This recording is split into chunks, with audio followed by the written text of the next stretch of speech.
But I try to, I'm in a position where I can actually say, okay, now tell us what you really think.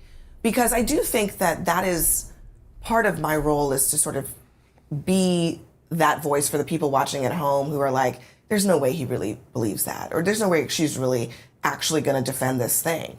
And so engaging with those moments directly and just sort of almost like breaking the third wall, where you're just sort of like, come on, right? Really? How do you decide who gets to be at your table? That's part of it. But here's the other part, and this is the other part. Just speaks exactly to that. What I will say is that I actually don't think that the bar necessarily needs to only be credentialed expertise. Because guess what? Whether you are credentialed or not, you have a ballot in this country. And there are many regular people who are not experts in anything, who have opinions about things, and then they vote based on those opinions. So in a way, I actually welcome people who they're not Washington people, they're not political people, they don't have a degree in this or that, but they have viewpoints that reflect average Americans. And so there is a degree to which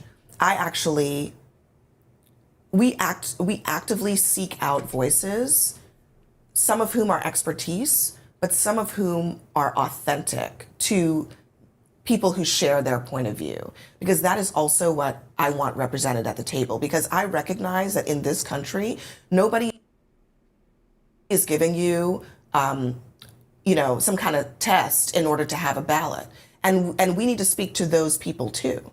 That I think sometimes this sort of credentialed view of like, you can't speak unless you have a degree in political science is not a good reflection of where regular people are. I would actually like to have regular people at the table to express their views and to have those views debated.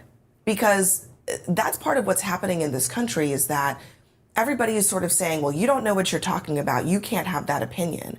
And people do have opinions that are... Okay, I'm going to stop right there, because this is where I disagree with journalists a lot, is that we need to hear all sides.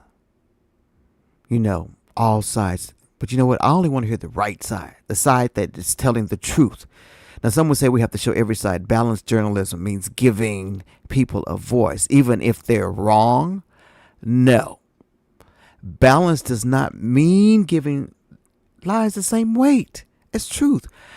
To me, balance is giving facts the platform. That's why I was so upset with them, the whole journalists doing the thing, because they just grilled Kamala like crazy, but they never brought Donald Trump on. They grilled him with all his lies. They never did that.